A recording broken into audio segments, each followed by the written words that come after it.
Chase Elliott, a youngster that has come oh so close a few times already now this season to getting his first win. And this is a great shot right here. This shows the patience. Oh, the 24 has to get out of the gas. That allows the 18 by. I was going to tell you the patience that Kyle Busch has to show. You have to put yourself in that position. Be right on the bumper of the 24, but you can't hit him. You have to wait for him to make a mistake or somehow exit the corner a little lower. And that's what Kyle Busch just did. Let's go to his teammate, the 20.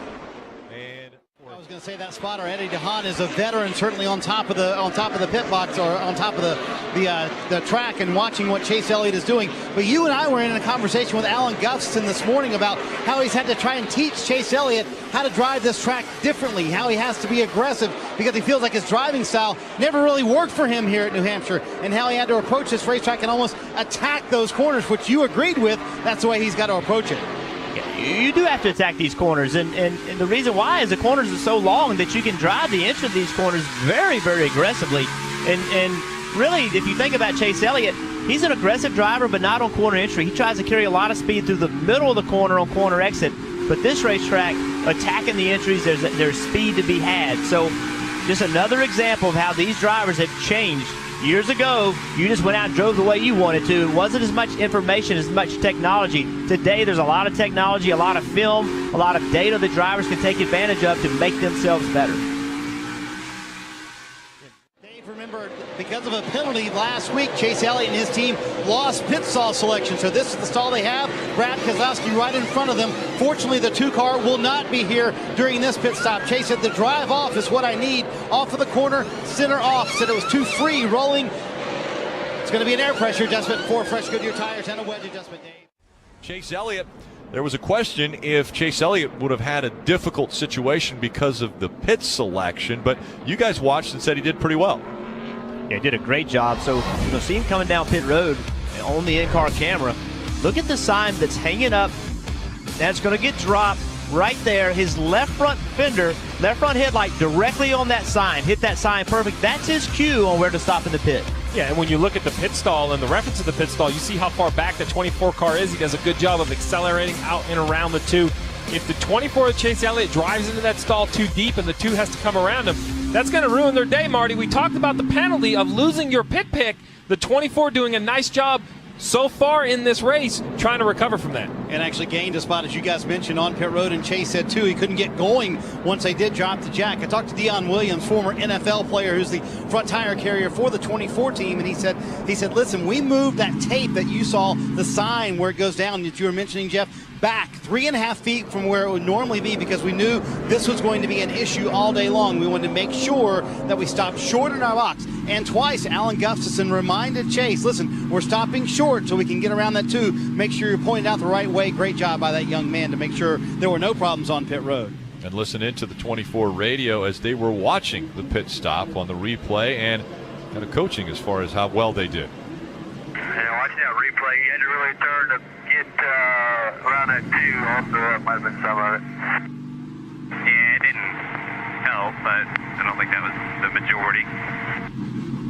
Yeah, so what Alan is talking about, Chase said he had trouble getting going, meaning when he let the clutch out, the car didn't accelerate like he wanted to. When you have the wheels turned to the right a great deal, it's almost like having brakes on the car because the wheels are turned so sharply, the car just can't accelerate.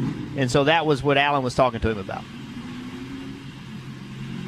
Chase came in 6th, went out 6th, didn't lose a spot, so everything worked out well for the 24. Now, as you both have touted, we're getting ready to see a restart, which things get crazy. And you see right there the mark. That's what Marty was talking about. That mark right there, that little L, that is where Chase Elliott should put his left front tire in the pit box. So this area right here, you see the gentleman kind of standing on it, but right here's a mark. And the idea is that the left front fender, the left front tire should stop in that mark in the pit box. And look right here. Look, what's the gentleman doing with the bottle on pit road? He's spraying a chemical on pit road to try to make more grip, try to make the tires adhere to the racetrack when he accelerates. So sometimes that's just simple Coke syrup. I was going to say, you used to use Coke, I think, is one of the things. You can walk down pit road before the race, and if you see women sometimes with sandals on, they'll walk out of their feet. The pit roads can get so sticky. So let's go inside. We're going to listen to Chase Elliott trying to get out of his pit box. So this is him pulling into his pit box. Listen, he gets in here nice. He stops right on his sign as the crew goes to work. Remember, you're going to see the two appear right in front of Chase. That's his concern. Now listen to the work Chase does with the clutch to try to get these rear tires to hook up.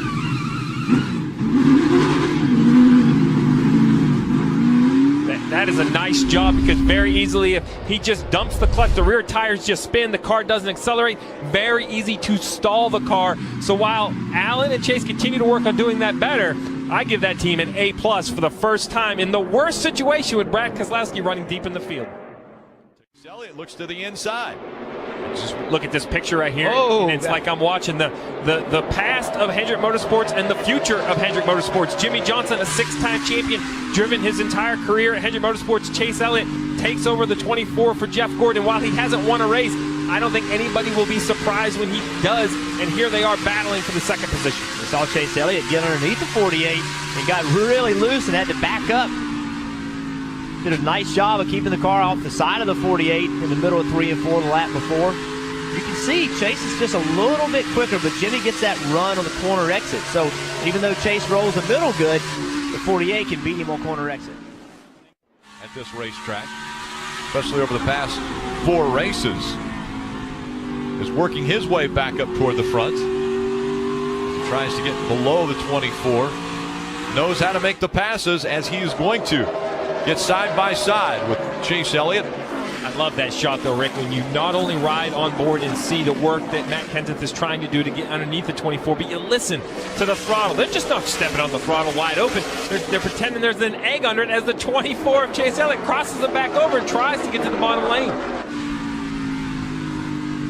So Kenseth has moved up to the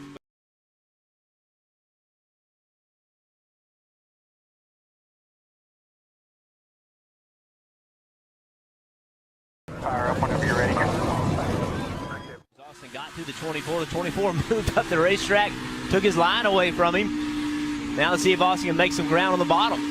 Had a good run off turn 2. Well, that was nicely done, Jeff, entering the middle, not entering on the bottom and trying to carry that momentum. See if he does the same thing down here. Nope, down here in 3 and 4, he enters at the bottom of the racetrack. Can he commit to the throttle enough to stay even with the 24? And what's so difficult is you've been running the top, and you're not even real sure where you can. 24 car has been a little bit edgy most of the afternoon. That's been the biggest complaint that the driver has had. And at age 20, he's trying to be one of the younger drivers to win the championship in the Sprint Cup Series. So they made some adjustments, 4 tires and fuel, Dave. Chase Elliott doesn't have a winning car this afternoon, but it will be enough. It's been a steady run for the 20-year-old. Nice catch on the tire there, by the way. 4-tire change, Sunoco fuel, get him on his way.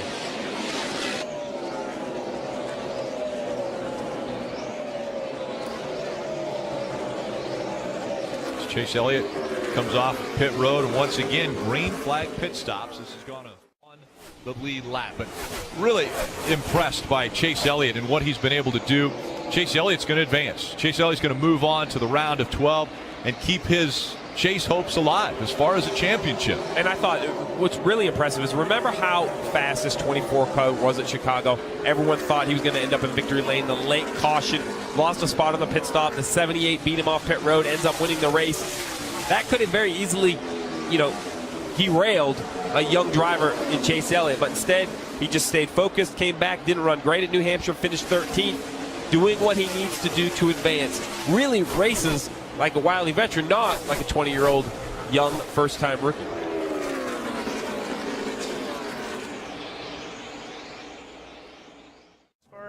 Now everybody in that top 12 is equal, and going to have to bring it again. Take a look at the Chase grid. The top 12 will advance. 2 wins for Martin Truex Jr., a win for Kevin Harvick.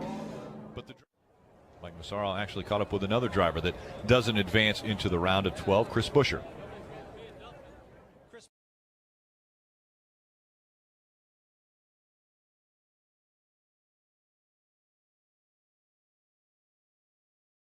Of Matt Kenseth having to start at the back because of an unapproved adjustment prior to the start of the race, so we'll watch him battle up as Chase Elliott's fighting for the lead. Elliott goes to the inside and takes the top spot away from Kevin Harvick.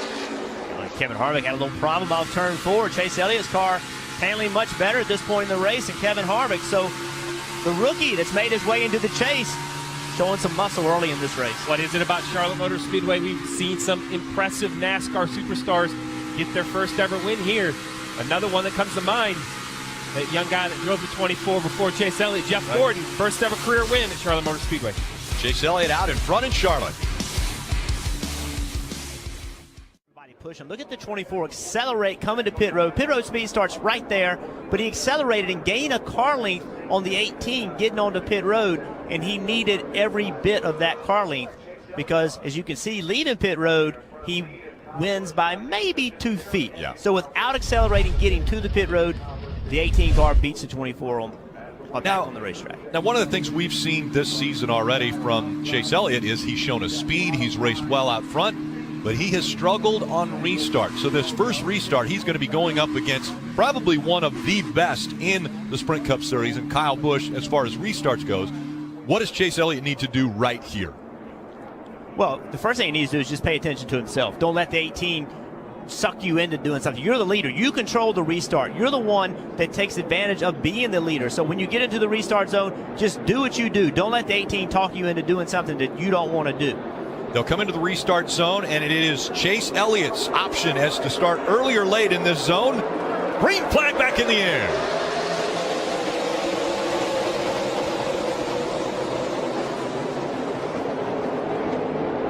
Side by side as they go into turn number 1. Look at Jimmy Johnson all the way up 3 wide. 3 wide for third as Chase Elliott tries to side draft the 18 of Kyle Busch going into 3.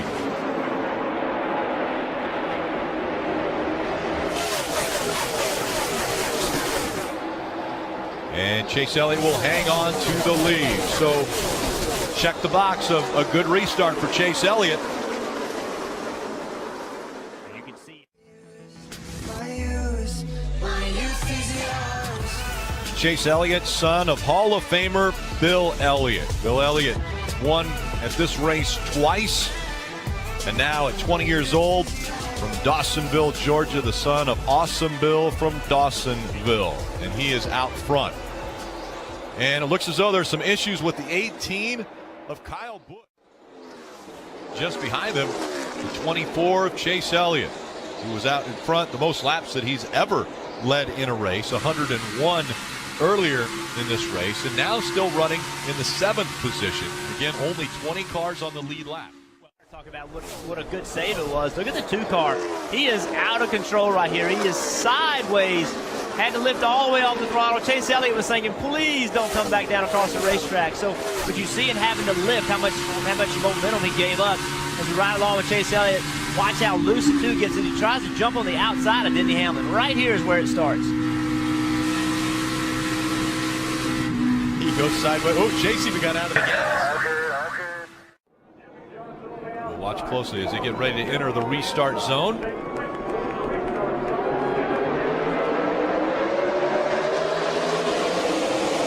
Oh, and he gets bumped from behind by the 78. Around goes the 3 on the restart. The 24 of Chase Elliott also around. Hard contact by Austin Dillon. Also caught up. The 44 of Brian Scott. That's real nice.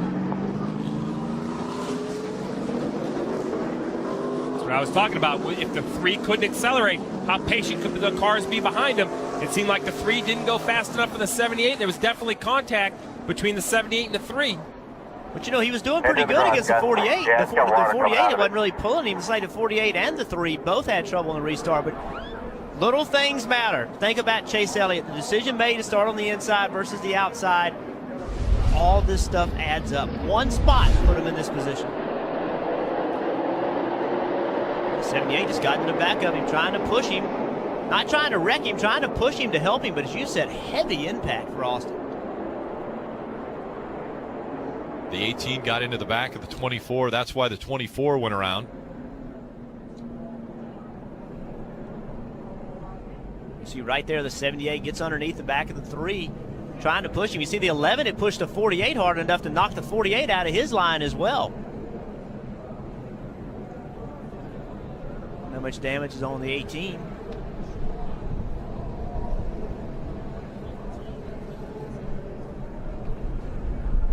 And again, the 3 of Austin Dillon. a Chase driver. Watch 78. That's what he was doing. He had just shifted prior to getting to the 3. I wonder if that little bit of lag, not that Austin did anything wrong, but that little bit of lag of going from one gear to the next, the timing of that is what caused it. But it's just, all it is dissipating. Your thumbs on those spokes, it can break your hand, break your thumbs. Outside coverage, watch the 3, get middle. Mentioned damage on the 18. I didn't realize he hit the 24 that hard, but they're definitely going to want to look at that left. And he knows it's his fault. You know, he wasn't, it's definitely his fault. I just think there were some circumstances there that made this end result. We see drivers hitting each other every restart now. So, And welcome back to Charlotte Motor Speedway, still under a red flag condition. Safety workers continuing to clean up the racetrack, and let's go down to Dave. With Chase Elliott, who just stepped out of medical. First of all, you okay? Yeah, all good. Okay, very good. It looked like you guys were trying to choose a lane. Did you get the lane you wanted after those pit stops, and then is that what ultimately cost you?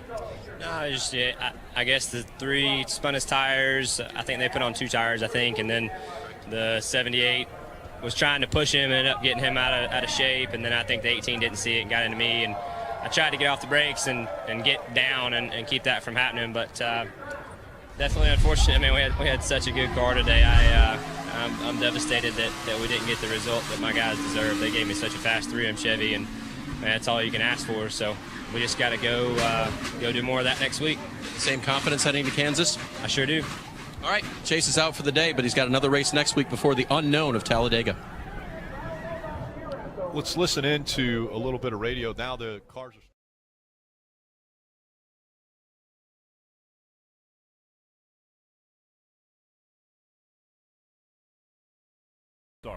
Well, Rick, if Chase Elliott is looking for motivation, he doesn't have to look any further back than a week ago. He had a dominant race car, led 103 laps in Charlotte, but crashed, ended up 33rd. Subsequently, he finds himself below the cutoff line, looking for a very good finish today to keep his championship hopes alive. He's very confident he can get it done today and pick up right where he left off a week ago. Marty? Meanwhile, his teammate from Hendrick Motorsports, Chase Elliott, the young rookie phenom, putting on a pretty good show himself. Last week, he led 103 laps, but was unable to capitalize after some misfortune and a DNF in that race. Today, he's got a good race car again. His crew chief, Alan Gustafson, felt like he's got a top 3 car, potentially a winning car by the end of this afternoon. Marty? watch these 2 guys racing off pit road, 2 teammates. Yeah, we saw the 88 get in the wall, but this is the 48 and the 24, both leaving pit road on a green flag conditions. And Chase Elliott, with momentum now, runs 3rd, but closing the gap between he and the 20. Mike. You know, Rick, talking with his team this morning, Chase's I'm talking about, you got the sense that they felt like there was a huge opportunity today. And here, potentially to see his son's first career win, if it does happen, is Chase's Hall of Fame father, Bill Elliott, Sprint Cup Series champion from 1988. He's just aside the pit box of the 24, just on the inside of turn number 4, getting a nice view of how Chase comes off the corner. I spoke with Bill before the start of this race, asked him what he's seen out of Chase recently. He said, I've seen him mature quite a bit, and he said, I feel, quote, he's ready to win. Could happen today. Chase Elliott has moved up to 2nd now. We went away to break. Chase Elliott running 3rd, and we mentioned, when will Chase Elliott get to victory lane? It's definitely a matter of when, not if. The young, talented driver, just 20 years old. Chase Elliott taking over for the retired Jeff Gordon. A lot of pressure continues to be put on the shoulders of the Dawsonville, Georgia native. Not only taking over for a guaranteed Hall of Famer in Jeff Gordon, but also following in the footsteps of a father that was a Hall of Famer and driving for one of the biggest organizations in the sport with Hendrick Motorsports. So following in their tire tracks. And the 16 of Greg Biffle is 1 lap down. He has to continue to fight. 2 laps down. He has to continue to fight because every lap he loses, it ruins his chances. There's still a lot of racing to go. Once again, the 4 to the bottom of the track. Here comes the 24. The 4 on the high side. Will he get the lead away? He also has to deal with the 16 of Greg Biffle. And now as the 24 takes the lead, look where the 4 goes on the Chase points bubble. All the way down to 4 points below the cutoff line. And new leader in Kansas, Chase Elliott. I think that shows you right there that the 4 car was not as good as these cars behind him. He just had that track position and was able to take advantage of it. These 2 cars were able to clear the lap traffic or deal with the lap traffic much easier than Kevin Harvick was. Chase Elliott has taken away the lead. Green flag pit stops coming up when we return.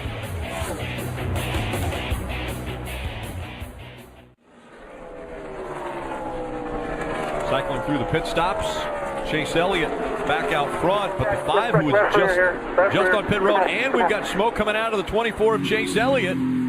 The left rear also an issue for the 24 as he comes back to pit road. Left side. Pull this left rear fender out, left side. Mike. And they're looking at the left sides right here, trying to pull the left rear fender out. That has been the issue, is rubbing on the tire. Chase identified that really quick. Perhaps that will be the element that saves them, but obviously they lost a ton of track position, and they're going to have to rally back from this. The bigger concern is what's making the left rear tire rub. That's a bigger concern. They had to pull that fender out. Looked like there might have been some contact there. We also saw came out when the 42 got up into the wall, but a lot of things happened in a very short amount of time after green flag pit stops. Chase Elliott, who was out front, who had taken the lead away from Kevin Harvick, when he came to pit road for his green flag pit stop, went back out onto the track and immediately had a left rear tire that was rubbing against the wheel well, the fender well, and had to come to pit road once again. Yeah, it seemed like the left rear tire had made contact with the quarter panel, had rubbed and had a flat left rear tire. What's confusing is it seems like the 5 of Casey Kane, the teammate to the 24, had similarly the same issue. Let's listen to the 24 and see what they said on the radio. I think I got something broke. It's wobbling here. So part braking potentially could bring that rear end to shift over. Exactly. We didn't see any damage to the actual sheet metal, but it looked like the tire had got closer to the sheet metal. The 5, he left pit road, and he had to come back to pit road as well. You see right here a ton of smoke out of the left rear tire, and the left rear tire seems to be shifted out. It doesn't look like the sheet metal's pushed in, so really almost a mirror copy of what we saw in the 24. Yeah, within a few laps of each other as well. It's almost like something happened to the cars when they dropped them on pit road or when they came up on the apron. Something happened to the 2 cars. And the outside line. And Rick, I'm going to be interested to see on this restart what happens with the 24 Chase Elliott, the 5 of Casey Kane. Both cars pit under green, go back on the racetrack, have left rear tire rubs. We see them come to pit road and change left side tires and pulling the sheet metal a little bit. But I'm struggling to think that the sheet metal is the cause of this rub. It looks to me that something has gone wrong or amiss inside this car, and the left rear tire is making contact with the sheet metal. But we saw the 24 come onto pit road. They looked underneath it. They're back on the racetrack. They chose not to pit multiple times. So it's going to be interesting to see, Jeff, how this 24 holds up. There was no contact side by side with another car. The contact came with the only way that can happen is the rear end has to move in the car and get into the side of the quarter panel. So let's see if that problem happens again. Once again, the big question mark was, will the 24 be smoking when we go back to speed and the travel of the car continues at 190 miles an hour? Does that tire rub? And as of right now, it doesn't look like it has, although he's down on the apron and a lap down. Chase Elliott currently running 27. It's not rubbing, Rick, but the pace of this 24 is nowhere near what we saw earlier. He was up front leading laps, and here he's struggling to get through some of this lap traffic. Carl Edwards out front has a half a second lead over Kevin Harvick, Joey Logano, Jimmy Johnson, and Martin Truex Jr. all running in the top 5. Talking about Austin Dillon early in the race. He's up to 6th place. Take a look at Chase Elliott. He's back behind all these cars. Remember, he spent most of the day toward the front. Now, this is the first time he's back in all this traffic. Behind the 83 car goes to pull out, and we saw it earlier with another car. When you go right there, you have this huge amount of downforce that dumps on the front of the car. It makes the car loose. So as he tried to go around the outside, he got loose, had to chase up the racetrack, got into the wall. Listening to their radio. Any idea how that fender got rubbed? I mean, I didn't hit anybody. I mean, I can only think maybe dropping the jack or coming up on the racetrack or something. I'm getting information as we go here. I feel like I understand what's going on. Nothing you did, but we'll talk about it later. So he's Seems trying. like Allen has an idea of what's going on, but nothing he wants to discuss with Chase today during the race, something they're going to have to talk about later, which basically tells me that there's nothing Chase Elliott can do to prevent it or to change what he's doing. So as a race car driver, Chase only needs the information that's going to help him today try to recover from this with 79 to go. So another issue for the 24 way up the racetrack is Chase Elliott, and he gets into the wall again. Yeah, pretty hard contact right there as well.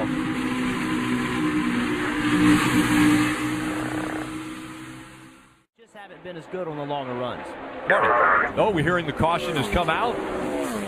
Once again, the caution has come out, meaning another double file restart. The 7 with an issue, and potentially Chase Elliott could get the free pass here. Chase Elliott was the highest running car 1 lap down in 26th. As Regan Smith looks as though he's got a right front tire down, that splitter sealed to the ground, so they come to pit road to work on it. The caution is out. And for the leaders, I think the decision's very easy to stay on the racetrack, right? Track position is going to trump new tires. But with 34 to go, where does that line come, Jeff? We look at Edwards, Harvick, Johnson, Logano, the top 4. Okay, pretty understanding. They're going to stay on the racetrack. Something wrong with the 24 once again. He comes all the way down to the apron. It looks like the left rear tire perhaps might be flat. It's hard to see from that angle right here, but he definitely has an issue. That's off turn 2. I'm not sure he'll make it back to pit road. We might see another caution. Kevin Harvick definitely doesn't want to see that. Slow on the racetrack. You see the smoke rolling out from underneath the 24. Guys, are you kidding me? So something wrong with the 24. Right along with the look at how his hands are moving. I'm losing a tire. Hang on to it. So issues in Got a tire Charlotte. down for limping. And now once again at Kansas. It looks like the 24 is going to be able to make it back to pit road if that left rear tire stays on it. Mike? And as you just heard, Chase Elliott radioing in saying, hey guys, something is obviously wrong. Alan Gustafson calling the 24 to pit road. They're going to take a look at it. It looked like most of the smoke was coming from the left rear, and that's the same tire and the same wheel well where they had issues earlier in the day. They're going to make service on the right side first, so it looks like they're going to at least do 4 tires here, changing everything. I would expect they're going to pull on that fender a little bit too, because that had been the issue earlier in the day. And there they are. They're pulling on that fender, and away goes the 24. You can see the tire, though, completely down. Chase Elliott had such a promising day at the Kansas Speedway go awry because of tire issues. What happened? We really don't know. I don't know if we got the left rear, getting up on the racetrack or something, and it got in the fender, ended up cutting it down. But I don't know what you do, man. We were trying as hard as we can. We had such a good car today again, and that's I don't know what to do. Just keep after it and try to move on. So now you go to Talladega in a pretty deep hole. It would appear to be a must-win situation. So how do you look at it? I just go there and race our hearts out and try to win. I guess that's about all you can do. So we're, we have something to be proud of, and the way we've been running. There's just some things we can't control, and I don't know how how to fix that stuff. But I appreciate everybody working so hard, man. These guys deserve better on this 100G1 Napa team, and we're bummed. But what do you do? Just gotta move on. Good to see you can still smile about it. Thanks. Chase Elliott, 25 points below the cutoff line in what appears to be a must-win situation heading to Talladega.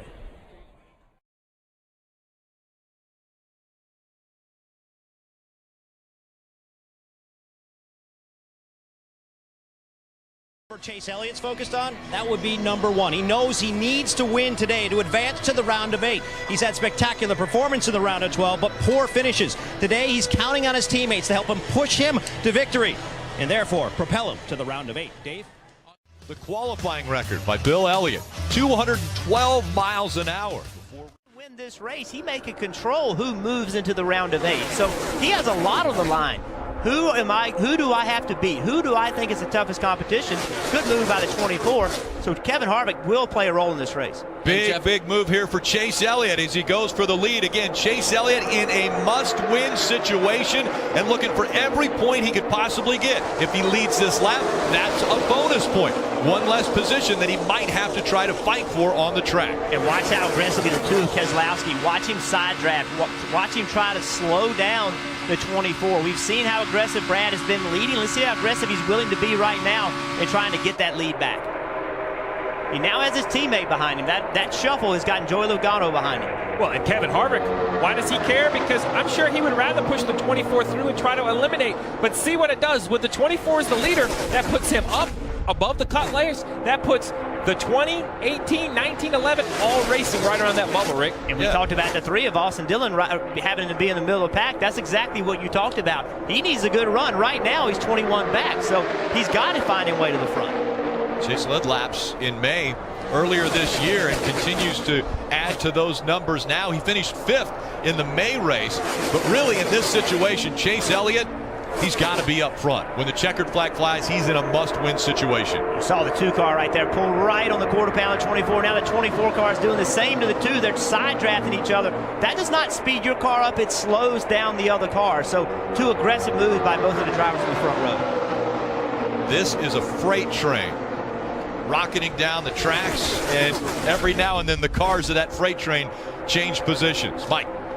And Rick, watching that battle between Brad Keselowski and Chase Elliott reminds me of a conversation I had with Elliott this morning. We spoke about the advice his father has given him when it comes to super speedway racing. Keep in mind, Bill Elliott won on super speedways before and after restrictor plates. He said the biggest thing his father taught him was how to use the side draft. We just saw the side draft being implemented there and going to work on him once again, Marty.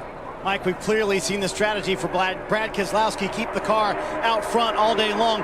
Little bit of concern, not a major concern. They have a little bit of debris on the front of the grille there. The water temps +5 by his markings inside the car, but not too concerned about it right now. Trying to keep that lead from Chase Elliott. Heck of a battle, Rick. Absolutely. Chase Elliott out front now. Chase is going to go on the defense. He's going to try to stay in front of the line that moves. Watch this move by the 2 car Keselowski. He gets right on the right rear quarter pound of 24. Just sucks the 24 back to him. He's able to clear the 24 and get the lead back. That is side draft, and that's the way you do it. What an incredible display of side drafting. Chase Elliott in front of the field at Talladega. Clears the 70 out, then immediately pulls in front of him. Doing the same thing here to the 24. Oh, exactly. You can do it on the left or you can do it on the right. It works the same. So just get your fender exactly right against him. Dump all. The opportunity for a championship lies in the balance. I've seen a lot of must-win scenarios go in favor of the guy that must win. If you are put in that situation, I think it actually just makes your decisions a little easier. You know that is your only option, and you got to try to do whatever it takes to get yourself there.